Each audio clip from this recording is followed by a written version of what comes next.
کے سامنے اس جلیل القدر، عظیم المرتبت اور رفیع الشان ہستی کے تذکرے کی سعادت حاصل کر رہا ہوں، جو اگر ایک طرف تاریخ انسانی کا سب سے بڑا ہمدرد، سب سے بڑا غمخوار اور سب سے عظیم محسن ہے، تو دوسری طرف ظلم و جور اور جبر و تشدد کا سب سے زیادہ ستم زدہ، سب سے زیادہ مظلوم اور سب سے زیادہ مکروہ بھی ہے۔ حضرات گرامی، آپ اچھی طرح واقف ہیں کہ 6 صدی عیسوی میں عالم انسانیت سسک رہی تھی، گلشن ارضی ماتم قدم بنا ہوا تھا، ہر طرف ظلم و جور اور جبر و تشدد کی تیز و تند ہوائیں چل رہی تھی، ہر طرف نفرت و عداوت کے شعلے بھڑک رہے تھے، کمزوروں پر ظلم و ستم کے پہاڑ توڑے جا رہے تھے، معصوم بچیوں کو زندہ درگور کیا جا رہا تھا۔ مختصر یہ کہ انسان ایک وحشی درندہ بن چکا تھا اور پوری انسانیت تباہی اور بربادی کے آخری گڑھے پر پہنچ چکی تھی۔ ایسے ماحول میں اچانک رحمت خداوندی جوش میں آئی اور عرب کے تپتے ہوئے صحرا میں اس نبی امی کا ظہور ہوا جو سارے جہاں کا درد اپنے دل میں لیے ہوئے تھا۔ خنجر چلے کسی پہ تو تڑپتے ہیں ہم امیر کا صحیح اور حقیقی مصداق تھا۔ اس ذات مقدس نے تمام ظلم و ستم کے خلاف علم بغاوت بلند کیا، بغاوت کا جھنڈا بلند کیا اور پوری انسانیت کی مسیحائی کی۔ ضروری تھا کہ اس بابرکت ہستی کو سینے سے لگایا جاتا، انہیں پلکوں پر بٹھایا جاتا، مگر وہ ذات جو لوگوں کی ہدایت کے لیے تڑپتی رہی ہو، لوگ انہیں پتھر مارتے رہے، جو لوگوں کی بھلائی کے لیے اپنے وجود کو بھلاتی رہی ہو، لوگ ان کے ساتھ اور ان کے حمایتوں کے ساتھ ظلم و جور کے وہ پہاڑ توڑتے رہے جن کا ذکر کرنے سے رونگٹے کھڑے ہو جاتے ہیں، کلیجہ باہر کو آنے لگتا ہے، مورخ کا قلم رک جاتا ہے۔ خدا کی پناہ، کبھی اس مقدس ذات کے اوپر پورے کرکٹ کے ٹوکرے پھینکے جاتے ہیں، کبھی اس چاند سے زیادہ حسین چہرہ اور مبارک جسم کو خون سے نہلا دیا جاتا ہے۔ اللہ اکبر، ظلم کی انتہا۔ اور وہی کعبہ جو تمام مخلوقات کے لیے، جانوروں کے لیے، پرندوں کے لیے امن اور سلامتی کی جگہ ہے، اور جب کبھی خدا کا سب سے زیادہ پاک، پوتر اور پیارا بندہ اللہ کے نبی صلی اللہ علیہ وسلم خدا کے سامنے مکہ میں سجدہ کرتا ہے تو گردن میں کپڑا ڈال کر کبھی کھینچا جاتا ہے جس سے آنکھیں باہر آنے لگتی ہے، کبھی اونٹ کے بوجھ ان کے اوپر رکھ دی جاتی ہے، کبھی اس مقدس سر کو کچلنے کی کوشش کی جاتی ہے جو بے خوف اللہ کے سامنے زمین پر رکھا ہوتا ہے۔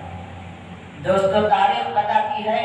کہ یہ ظلم صرف آپ کی ذات کے ساتھ خاص نہیں تھا، بلکہ آپ کے ساتھیوں کو بھی مختلف طریقے سے ستایا جاتا تھا۔ مکہ کی وہ تندور کی طرف تپنے والی زمین اور دوپہر کی آگ برسانے والی دھوپ حضرت بلال حبشی رضی اللہ عنہ کا بچھونا بنائی جاتی تھی۔ کبھی ان غلامان مصطفیٰ کو ننگا لٹا کر سینے پر پتھر رکھی جاتے تھے اور کبھی انگاروں پر ان کو لٹا دیا جاتا تھا، کبھی ان کو دھوئیں میں بند کر دیا جاتا تھا، کبھی اونٹ اور گائے کے کچے چمڑے میں لپیٹ کر انہیں پھینک دیا جاتا تھا۔ ان سب کے باوجود ان کی زبان سے یہی کلمات نکلتے تھے کہ جان مانگو تو جان دیں گے، مال مانگو تو مال دیں گے، مگر ہم سے یہ نہ ہو سکے گا کہ نبی کا چاقو جلا دے دیں۔ وہ کم وقت ابو جہل، تیرا ظلم ہمیشہ یاد رہے گا، کبھی بھلایا نہیں جا سکتا، نہ تاریخ تجھے بخش سکتی ہے، نہ آسمان تجھے معاف کر سکتا ہے، نہ زمین تجھے بخش سکتی ہے کہ تو نے حضرت سمیہ رضی اللہ عنہا کے نازک حصے پر نیزہ مار کر شہید کیا تھا۔ یہ حضرت سمیہ رضی اللہ تعالی عنہا اسلام کی سب سے پہلی شہید عورت ہے۔ ان کم بختوں نے حضور صلی اللہ علیہ وسلم کا اور آپ کے ساتھیوں کا برابر 3 برس تک مقابلہ کر رکھا تھا اور آپ کے ساتھیوں کا بائیکاٹ کر رکھا تھا، اور کوشش یہ کی گئی تھی کہ ان ایمان والوں تک پانی کا ایک گھونٹ یا کھانے کا ایک لقمہ بھی نہ پہنچ جائے۔ پتھر اگر کان رکھتے تو یقیناً پھٹ جاتے، پہاڑ یقیناً ٹوٹ جاتے، زمین یقیناً پھٹ جاتی، مگر ان ایمان والوں کی معصوم بچوں کی بلبلاہٹ کو سن کر ان کے دل ایک لمحے کے لیے بھی ڈر میں نہیں ہوتے تھے، ان کے دل ایک لمحے کے لیے بھی نہ پسیجتے تھے۔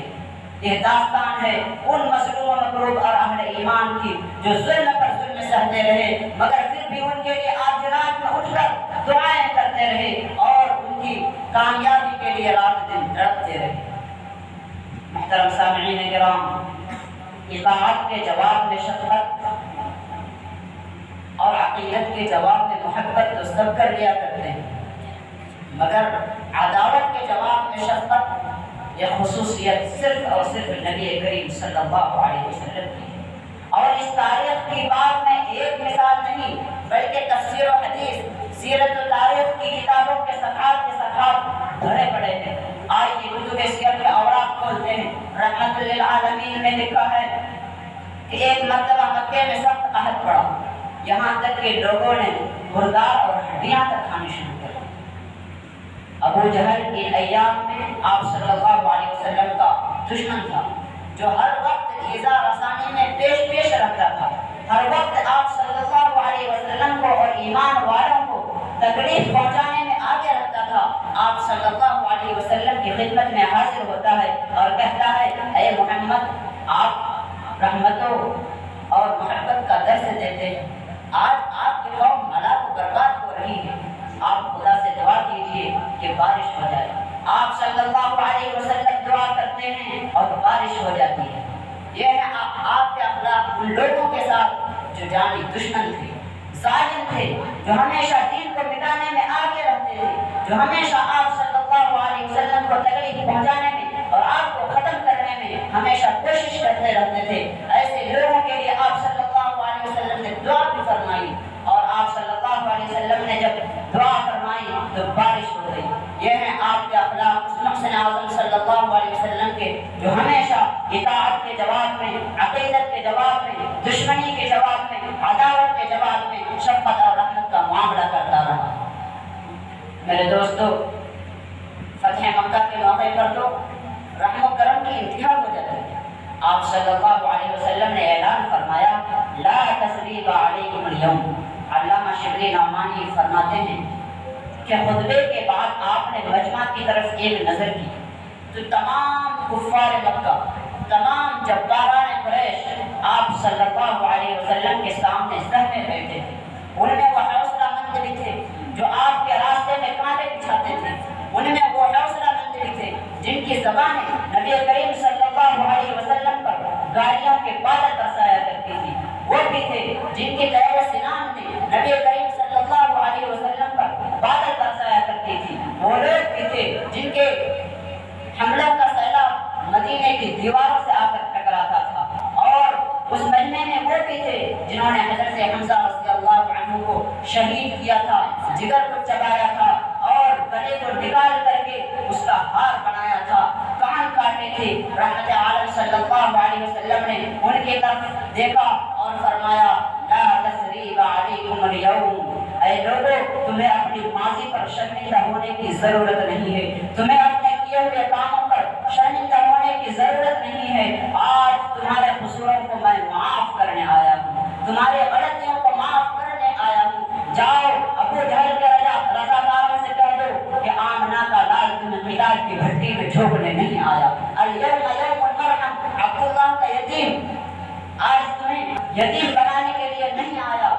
جاؤ جا کر کے اعلان کر دو، الیوم یوم المرحم، آج رحم کا دن ہے، آج معافی کا دن ہے۔ جاؤ مکہ کی بہنوں سے کہہ دو کہ تمہارے دوپٹے نہیں اتارے جائیں گے، تمہارے سینوں سے کپڑے نہیں چھینی جائے گی۔ جاؤ مکہ کی ماؤں سے کہہ دو کہ تمہاری ممتا نہیں لوٹی جائے گی، اور جاؤ مکہ کے بچوں سے کہہ دو کہ تمہیں یتیم نہیں بنایا جائے گا۔ یہ ہے اخلاق آپ صلی اللہ علیہ وسلم کے، جو ہمیشہ گالیوں کے جواب میں دعائیں کرتے رہے اور پھر بھی ان کے لیے آخر رات اٹھ کر دعائیں کرتے رہے۔ اللہ تبارک و تعالی ہم سبوں کو نبی کریم صلی اللہ علیہ وسلم کے نقش قدم پر چلنے کی توفیق عطا فرمائے۔ نقش قدم نبی کے ہیں جنت کے راستے، نقش قدم نبی کے ہیں جنت کے راستے، اللہ سے ملاتے ہیں سنت کے راستے۔ اللہ تبارک و تعالی ہم سبوں کو حضور صلی اللہ علیہ وسلم کی سنت کو اپنانے کی توفیق عطا فرمائے، آمین۔ وآخر دعوانا الحمد للہ رب العالمین۔